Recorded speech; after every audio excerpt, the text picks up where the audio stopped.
नमस्कार, देवभूमि समाचार में आप सभी का स्वागत है। मैं हूं आपके साथ प्रज्ञा मिश्रा। बुलेटिन की शुरुआत करेंगे बड़ी और अहम खबर के साथ। तो सबसे पहले बात कर लेते हैं चार धाम यात्रा में श्रद्धालुओं की आस्था और उत्साह दिन प्रतिदिन बढ़ती जा रही है।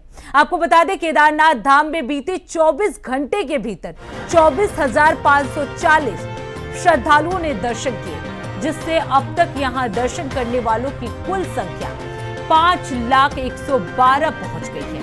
वहीं बद्रीनाथ धाम में 24 घंटे में 20,703 श्रद्धालु पहुंचे और अब तक इनकी संख्या जो है वो 3,35,053 हो गई है।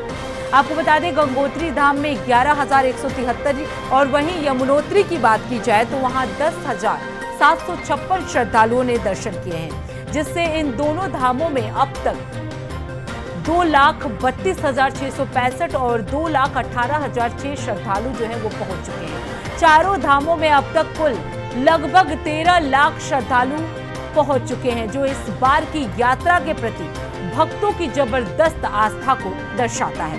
तो आपको बता दें, इस बार चार धाम यात्रा में आस्था का बड़ा सैलाब जो है वो देखने को मिल रहा है। केदारनाथ धाम में 5 लाख से अधिक श्रद्धालु जो है अब तक पहुंच चुके हैं। वहीं बद्रीनाथ धाम की बात की जाए तो बद्रीनाथ धाम में अब तक 3 लाख दर्शनार्थी जो है वो पहुंचे हुए हैं। गंगोत्री यमुनोत्री में भी श्रद्धालुओं की भारी भीड़ जो है वो देखने को मिल रही है। अगर वहीं चारों यात्राओं की बात की जाए तो अब तक 13 लाख श्रद्धालुओं ने दर्शन किए हैं।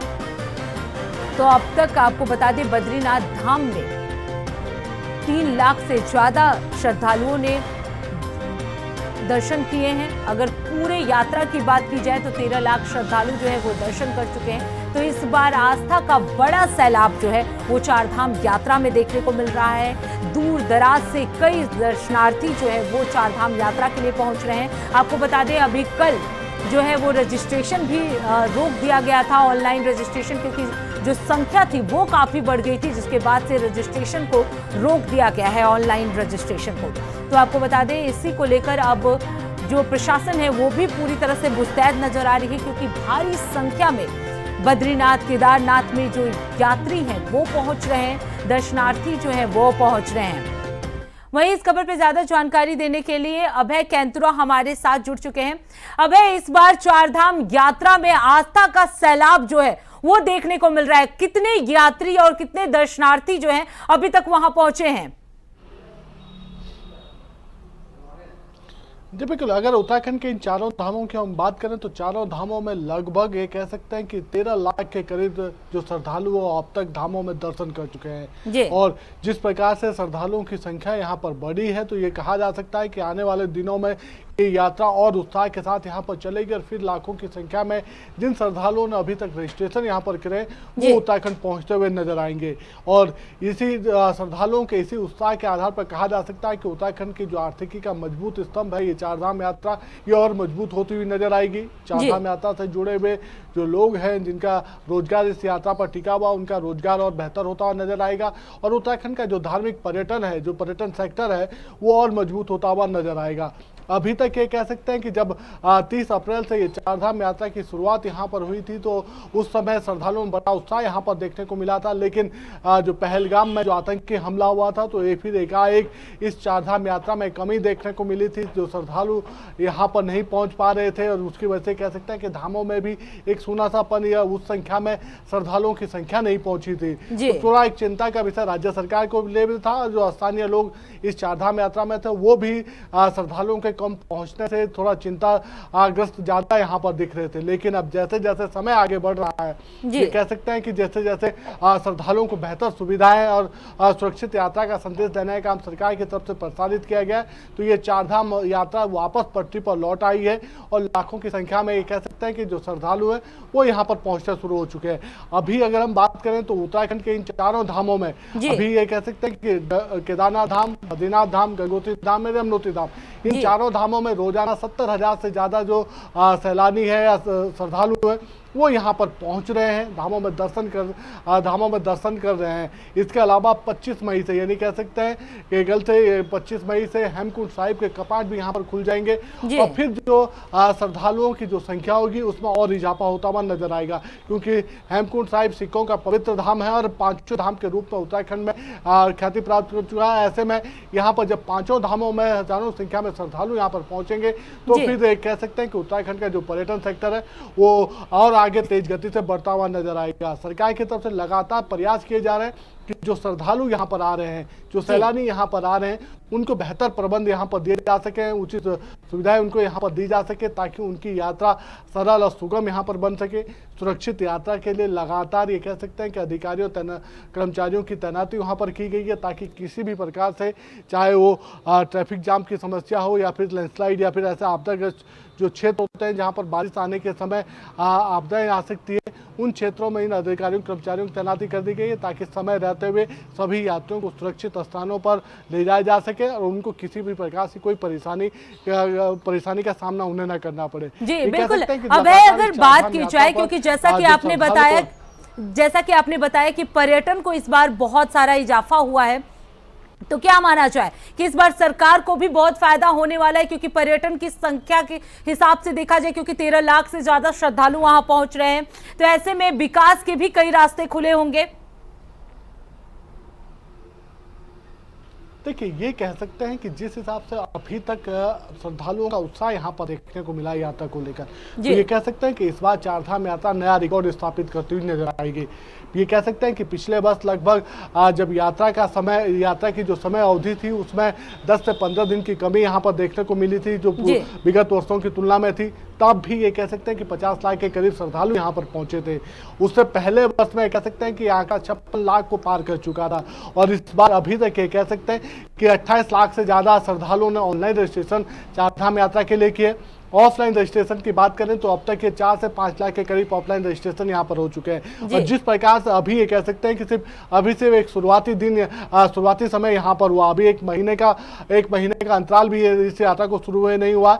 और जिस प्रकार से कह सकते हैं कि यहाँ पर 35 लाख के करीब श्रद्धालुओं ने चारधाम यात्रा के लिए रजिस्ट्रेशन करा हुआ, उसी को देखते हुए सरकार की तरफ से ये कह सकते हैं कि व्यवस्थाओं को और दुरुस्त करने का काम यहाँ पर किया जा रहा है। कोशिश की जा रही है कि जिन श्रद्धालुओं ने पहले रजिस्ट्रेशन कराया है, जिस स्थिति में उनका रजिस्ट्रेशन है, उनको उस स्थिति में धामों में दर्शन कराने के प्रयास यहाँ पर किए जा सके ताकि उनकी यात्रा और सुगम यहाँ पर बन सके। अभी ये कह सकते हैं कि एहतियात के तौर पर धामों में किसी भी प्रकार से भीड़। जी बिल्कुल। अभय, अगर बात की जाए मौसम की, तो क्या कुछ स्थिति है इस समय मौसम की देहरादून में? जी बिल्कुल, अगर देहरादून में कहें तो इस समय मौसम यहाँ पर साफ नजर आ रहा है, लेकिन जिस प्रकार से मौसम का पूर्वानुमान जारी हुआ तो सुबह उसकी झलक यहाँ पर देखने को मिली थी। चारों तरफ ये कह सकते हैं कि हल्के बादल छाए हुए थे, देर शाम तेज हवाएं चलने का अनुमान यहाँ पर मौसम विभाग की तरफ से लगाया गया था। अभी भी ये कह सकते हैं कि 24 से 48 घंटे उत्तराखंड के लिए इसी प्रकार से रहने वाले हैं, यानी खासतौर पर जो पर्वतीय जनपद है, आप उत्तरकाशी जनपद की बात करें, चमोली जनपद की बात करें, रुद्रप्रयाग जनपद की बात करें, टिहरी जनपद की बात करें, इन जनपदों में ये कह सकते हैं कि हल्की से मध्यम गति की बारिश की संभावना मौसम विभाग की तरफ से दिखाई गई है। और जैसे जैसे ये मौसम ये कह सकते हैं कि मौसम का मिजाज यहाँ पर बदलता है, तो जिला प्रशासन की जो टीमें हैं वो हरकत में आती हुई नजर आती है, अलर्ट मोड पर यहाँ पर नजर आती है और किसी भी प्रकार से जो यात्रा है उस यात्रा को निर्विघ्न रूप से संपन्न कराने की प्रयास उनकी तरफ से किए जाते हैं। जी बिल्कुल। अबे, बहुत बहुत धन्यवाद इस खबर पे विस्तार से जानकारी देने के लिए, क्योंकि जिस तरीके से बद्रीनाथ धाम में अब तक 3 लाख से ज्यादा श्रद्धालु जो है वो पहुंच चुके हैं। आपको बता दें, पूरे यात्रा में अगर श्रद्धालुओं की संख्या की बात की जाए तो 13 लाख से ज्यादा श्रद्धालु जो है अब तक दर्शन कर चुके हैं। आपको बता दें, बद्रीनाथ केदारनाथ धाम में भी लगातार जो है वो श्रद्धालु पहुंच रहे हैं। तो आपको बता दें, बद्रीनाथ धाम में अब तक 3 लाख से ज्यादा श्रद्धालु पहुंच चुके हैं। अब रुक करते हैं अगली खबर की। देश में एक बार फिर कोविड ने रफ्तार पकड़नी शुरू कर दी है। आपको बता दें, ताजा आंकड़ों के मुताबिक पूरे देश में 277 नए मामले सामने आए हैं, जबकि उत्तराखंड में भी 2 मरीजों में संक्रमण की पुष्टि हुई है। राहत की बात है कि दोनों ही मामले माइग्रेंट हैं। एक महिला गुजरात से ऋषिकेश पूजा के लिए आई थी, जबकि दूसरी जो है वो पश्चिम बंगाल से है। स्वास्थ्य महानिदेशक ने सभी सीएमओ को अलर्ट पर रहने के निर्देश दिए हैं। ज्यादा से ज्यादा सैंपलिंग, जांच और कोविड वेरिएंट की जीनोम सीक्वेंसिंग की जा रही है। साथ ही अस्पतालों को ऑक्सीजन, दवाइयों और खाली बेड के इंतजाम के साथ पूरी तरह तैयार रहने को कहा गया है। तो आपको बता दें, देश भर में कोविड के 277 मामले जो है वो सामने आए हैं। वहीं अगर उत्तराखंड की बात की जाए तो उत्तराखंड में 2 माइग्रेंट मरीज जो है वो पॉजिटिव पाए गए हैं। सभी अस्पतालों को अलर्ट मोड पर रहने के लिए प्रशासन ने आदेश दे दिया है। आपको बता दें, इसके साथ ही ऑक्सीजन और बेड की तैयारियों के निर्देश दिए गए हैं। कोविड वेरिएंट की जीनोम सीक्वेंसिंग जो है वो शुरू कर दी गई है। तो देश में कोविड के 277 नए मामले जो है वो सामने आ चुके हैं। वहीं अगर देहरादून की बात की जाए तो देहरादून में आपको बता दें 2 मरीज पाए गए हैं जो कि माइग्रेंट है, यानी वो किसी और राज्य से आए हुए थे और उन्हें कोविड संक्रमित पाए गए हैं, जिसके बाद से पूरा उत्तराखंड प्रशासन जो है वो अलर्ट मोड पे नजर आ रहा है। अधिकारियों को भी निर्देश दिए गए हैं कि बेड और जो अस्पताल है उन्हें खाली कराया जाए। कोविड वेरिएंट की जीनोम सीक्वेंसिंग जो है वो शुरू की जाए।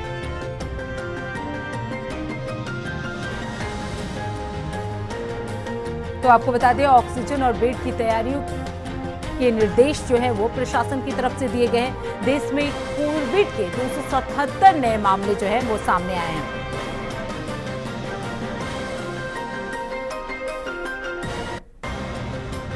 वहीं इस खबर पर ज्यादा जानकारी देने के लिए हमारे साथ अभय कैंतुरा बने हुए हैं।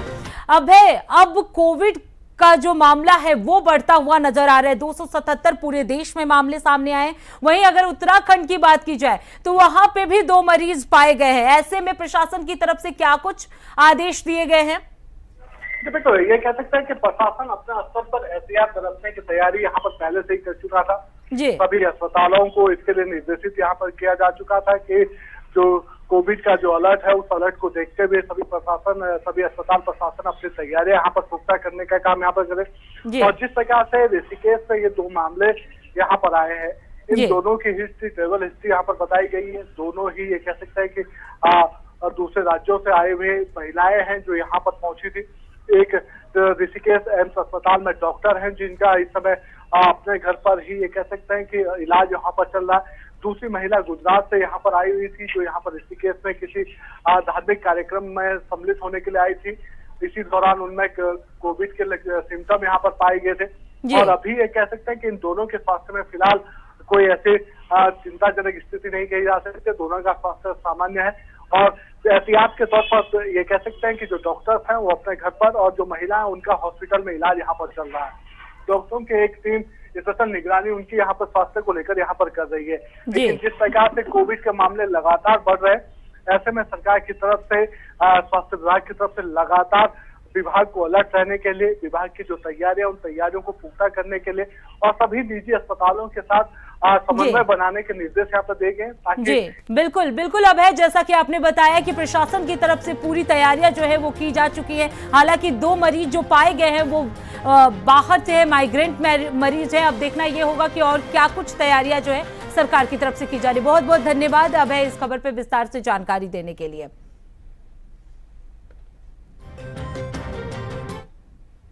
ऐसा है कि अभी कोविड जो हम लोग का आपने सुना ही होंगे कि पूरे भारतवर्ष में जो है लगभग 277 केसेस अभी रिपोर्टेड हुए हैं। ये कल की रिपोर्टेड है, लेकिन ये हमारे अन्य राज्यों में है, जैसे तमिलनाडु, महाराष्ट्र, केरला, उस जगह हमें पाए गए हैं। और हमारे राज्य में अभी कोई एक्टिव केस नहीं है। हाँ, 1-2 माइग्रेंट हमारे वहाँ जरूर आए थे। एक हमारे जो है वहाँ से आई थी, ये बेंगलोर से, और एक गुजरात से, जो कि अभी एडमिट है वहाँ पर। लेकिन जो गुजरात से आई है 57 ईयर ओल्ड है वो, और वहाँ यहाँ पूजा और उसके लिए आई थी ऋषिकेश में। तो थोड़ा सा उनको जो सिम्टम्स होते covid, cough and cold and थोड़ा रेस्पिरेटरी ट्रैक्ट इन्फेक्शन, तब वो उनको किया था, इन्होंने टेस्ट किया था, तो उसमें वो पॉजिटिव आई थी।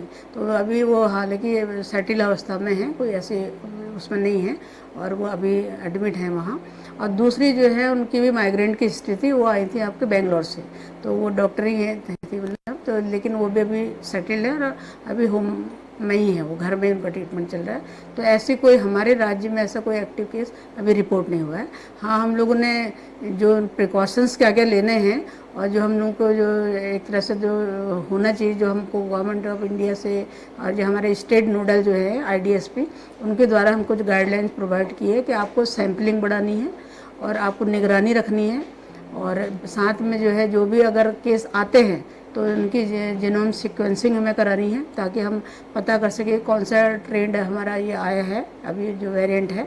और साथ में जो है हमने ये सारे निर्देश दे दिए हैं कि वे अपनी तैयारी पूरी रखें। जैसे आपको पता ही है कि कोविड के दौरान हम लोगों की तैयारियाँ थी, तो उसमें भी हमने ये VC भी ले लिया सारे CMOs को, और निर्देश भी दे दिए गए हैं मेरे द्वारा कि अपने ऑक्सीजन बेड है या ऑक्सीजन कंसंट्रेशन है और ये सब ऑक्सीजन प्लांट है, ये अपने एक्टिव रखें और सैम्पलिंग थोड़ा बढ़ा लें, और ताकि अगर कोई केस आता है तो उसका जीनोम सीक्वेंस।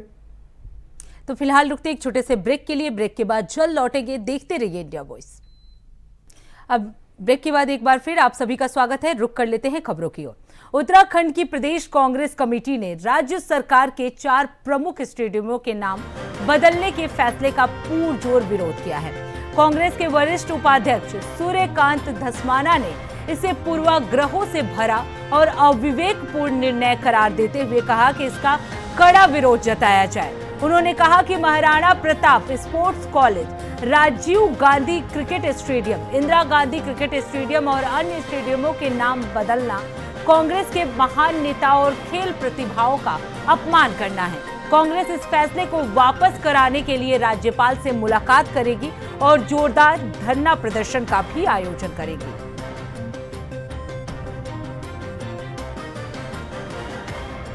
तो आपको बता दें, कांग्रेस ने स्टेडियम नाम परिवर्तन का विरोध जताया है। महाराणा प्रताप और राजीव गांधी के नामों का अपमान होगा अगर इन स्टेडियम के नाम बदले जाते। कांग्रेस जो है इसके लिए राज्यपाल से मुलाकात भी करेगी और विरोध जताने की कई योजना भी कांग्रेस की तरफ से बनाई गई है। तो आपको बता दें, स्टेडियमों के नाम बड़े स्तर पर बदलने को लेकर धरना प्रदर्शन जो है वो कांग्रेस की तरफ से किया जाना है। वहीं इस खबर पर ज्यादा जानकारी देने के लिए धनराज गर्ग हमारे साथ जुड़ चुके हैं। धनराज, अब कांग्रेस जो है वो बड़ा प्रदर्शन करने वाली है, क्योंकि जिस तरीके से स्टेडियमों के नाम बदलने के आदेश जो है वो दिए गए हैं, इसके बाद से कांग्रेस में खासा नाराजगी जो है वो देखने को मिल रहा है। तो क्या लगता है कब ये कांग्रेस जो है वो प्रदर्शन करने वाली है? बिल्कुल प्रज्ञा, देखिए उत्तराखंड के अंदर जिस तरीके से स्टेडियमों के नाम बदलने का फैसला मुख्यमंत्री पुष्कर धामी की तरफ से लिया गया है, जिसका विरोध भी कहीं ना कहीं कांग्रेस करते हुए नजर आएगी, क्योंकि जो कांग्रेस के वरिष्ठ उपाध्यक्ष है सूर्यकांत धस्माना, उन्होंने एक प्रेस कॉन्फ्रेंस करते हुए साफ तौर पर बीजेपी सरकार पर आरोप लगाए हैं कि जिस तरीके से बीजेपी कहीं ना कहीं पूर्वाग्रहों से ग्रस्त होकर और उसके साथ ही विवेकहीन निर्णय उत्तराखंड के अंदर ले रही है कि जो स्टेडियम है, पुराने 4 स्टेडियम के नाम बदलने का फैसला लिया गया है, यानी कि इंदिरा गांधी स्टेडियम का नाम भी बदला जाएगा, उसके साथ ही राजीव गांधी स्टेडियम का नाम भी बदला जाएगा और महाराणा प्रताप स्टेडियम का नाम भी बदलने का निर्णय सरकार की तरफ। बिल्कुल बिल्कुल धनराज, जैसा कि आपने बताया कि इंदिरा गांधी स्टेडियम और कई ऐसे स्टेडियम हैं जो कांग्रेस के टाइम पे बने हुए, उनके नाम बदलने को लेकर कांग्रेस में जो है वो खासा नाराजगी देखने को मिल रहा है। अब देखना ये होगा कि कांग्रेस क्या कुछ करता है इसे लेकर। बहुत बहुत धन्यवाद धनराज इस खबर पर विस्तार से जानकारी देने के लिए। अब रुक कर लेते हैं अगली खबरों की। गर्मियों का पारा चढ़ते ही बीमारियों का कहर भी तेज हो गया है। आपको बता दें, रुड़की के सिविल अस्पताल में डायरिया और वायरल बुखार से पीड़ित मरीजों की संख्या में अचानक इजाफा देखने को मिल रहा है। आपको बता दें, OPD में रोजाना 500 से ज्यादा मरीज इलाज के लिए पहुंच रहे हैं, जिनमें बड़ी संख्या में बच्चे और बुजुर्ग शामिल हैं। आपको बता दें, मरीजों की भीड़ पर्चा काउंटर से लेकर डॉक्टरों के कक्ष तक लंबी कतारों में नजर आ रही है। लगभग 500 से 700 नए और पुराने मरीज मिलके आ रहे हैं। 500 से ऊपर नए मरीज प्रतिदिन आ रहे हैं और उसमें सभी तरह के मरीज हैं। करीबन 125-150 पेशेंट की तो हमारी गायनी की OPD हो जाती है। इसके अलावा करीबन 150 से 200 मरीज हमारे मेडिसिन OPD में आ रहे हैं और उसमें कुछ मरीज डायरिया वोमिटिंग के भी हैं। और हम वार्ड भी हमारा लगभग इस टाइम फुल ही चल रहा है।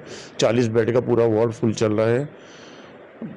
तो और हम लोगों ने गर्मी से बचने के लिए कूलर अभी वार्ड्स में और इमरजेंसी में सब जगह लगा दिए हैं मरीजों के लिए, जिससे कि कोई हीट वेव आती है तो मरीज को यहाँ पर समुचित इलाज पूरा मिल जाए। यहाँ पर हीट वेव से बचने के पुख्ता इंतजाम भाई यही है कि जनता से निवेदन है कि धूप में ज़्यादा ना निकलें और पानी की मात्रा का सेवन अधिक से अधिक। अब रुक करते हैं अगली खबर की। उत्तर प्रदेश में बर्ड फ्लू से एक बाघिन की मौत के बाद अब उत्तराखंड में भी सतर्कता जो है वो बढ़ा दी गई है। आपको बता दें, बर्ड फ्लू के संभावित खतरे को देखते हुए वन विभाग जो है वो पूरी तरह से अलर्ट मोड पर है। नैनीताल और देहरादून में चिड़ियाघरों के साथ साथ जिम कॉर्बेट और राजाजी टाइगर रिजर्व को हाई अलर्ट पर रखा गया है। आपको बता दें, वन मंत्री सुबोध उनियाल ने बताया कि centre zoo authority of India की गाइडलाइन के मुताबिक प्रदेश में एसओपी जारी की गई है। अब जू और पार्कों में जानवरों को सिर्फ फ्रेश मीट ही दिया जाएगा और किसी भी संदिग्ध लक्षण वाले जानवर को तुरंत आइसोलेट कर उसका सैंपल जांच के लिए भोपाल भेजा जाएगा। आपको बता दें, विभाग ने संक्रमण से निपटने के लिए पूरी तैयारियां भी जो है वो कर दी हैं।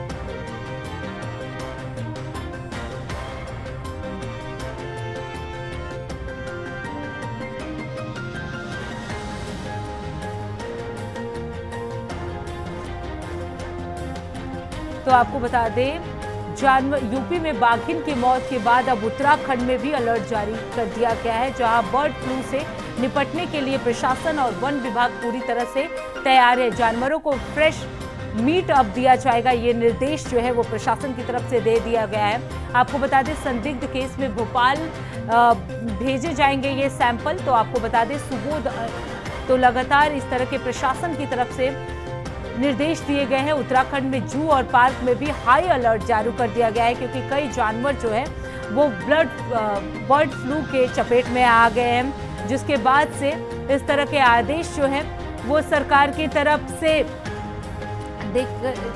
आदेश दिए गए हैं। तो आपको बता दें, यूपी में एक बाघिन की मौत भी इसी बर्ड फ्लू की वजह से हो गई थी, जिसके बाद अब उत्तराखंड के जू और पार्क भी जो है हाई अलर्ट पर रख दिए गए हैं, ताकि किसी और अन्य जानवर जो है इससे चपेट में ना आए। इसके लिए ये आदेश भी दिए गए हैं कि फ्रेश मीट ही अब जानवरों को दिया जाएगा। इसे लेकर प्रशासन की तरफ से लगातार आदेश भी जारी किए जा रहे हैं। उत्तराखंड के जू और पार्क को भी हाई अलर्ट पर रख दिया गया है।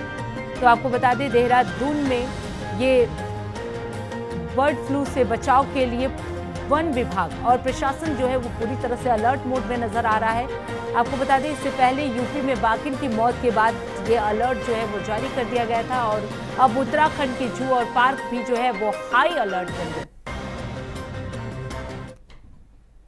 अब रुक करते हैं अगली खबर की। दिल्ली में आज नीति आयोग की 10वीं गवर्निंग काउंसिल की बैठक प्रधानमंत्री नरेंद्र मोदी की अध्यक्षता में हो रही है। आपको बता दें, जिसमें उत्तराखंड के मुख्यमंत्री पुष्कर सिंह धामी भी शामिल रहे। इस अहम बैठक में उत्तराखंड को बड़ी उम्मीदें हैं, खासकर पर्यटन और तीर्थाटन के चलते राज्य पर पड़ने वाले अतिरिक्त भार को ध्यान में रखते हुए। आपको बता दें, मुख्यमंत्री धामी ने साफ कहा है कि राज्य की स्थायी आबादी करीब 1.5 करोड़ है और लेकिन हर साल 8 से 10 करोड़ पर्यटक और श्रद्धालु यहां पहुंचते हैं, जिससे इंफ्रास्ट्रक्चर पर भारी दबाव पड़ता है। ऐसे में योजनाएं आबादी नहीं बल्कि वास्तविक उपयोग के आधार पर मिलनी चाहिए। उम्मीद है कि नीति आयोग इस बार उत्तराखंड की इस मांग पर गंभीरता से विचार करेगा। तो आप और भी ज्यादा लगती है। आदरणीय प्रधानमंत्री श्री नरेंद्र मोदी जी की अध्यक्षता में नीति आयोग की बैठक 24 मई को प्रस्तावित है और कल बैठक होनी है। उस बैठक में राज्य से संबंधित जो हमारा ग्रीन सेस है, यहाँ पर पूरे साल भर एक बड़ा फुटफॉल, हमारी जनसंख्या से लगभग 6-7 गुना ज़्यादा फुटफॉल होता है, उसके बारे में भी हम जरूर वहाँ पर अनुरोध करेंगे। और साथ ही जो है जो पूरे देश के लिए योजनाएं बनाई जाती हैं, उसमें से हमारे जैसे जो हिमालय के राज्य हैं उनको अधिकतम लागत पर काम करना पड़ता है, समय भी अधिक लगता है, मैन पावर भी ज़्यादा लगती है, लागत भी अधिक लगती है। तो और ऐसे जो पर्यावरण संरक्षण के क्षेत्र में काम हो रहे हैं उन सभी पर हम अपनी बात रखेंगे। राज्य में 4 धाम यात्रा है, अभी होने वाला हमारा कुंभ का आयोजन है, हमारे नंदा राज जात का 20 दिनों तक चलने वाली पूरे राज्य की यात्रा है, उन सभी पर नीति आयोग और माननीय प्रधानमंत्री जी और समस्त हमारे जो भी केंद्र के मंत्रीगण हैं उनका सबका ध्यान आकृष्ट करेंगे। और हमारा प्रयास होगा कि जिस प्रकार से हम आज बहुत सारे क्षेत्रों में, चाहे वो एसडीजी रैंकिंग हो या वित्तीय प्रबंधन हो या अन्य हमारा स्टार्टअप, ईज ऑफ डूइंग, इन सभी में जो हम काम कर रहे हैं उसमें हम अच्छा काम कर रहे हैं। हमें और प्रोत्साहन की आवश्यकता है, तो हम सबका ध्यान है। तो फिलहाल देवभूमि समाचार में इतना ही। देश दुनिया की तमाम बड़ी खबरों के लिए देखते रहिए इंडिया वॉइस। तब तक के लिए नमस्कार।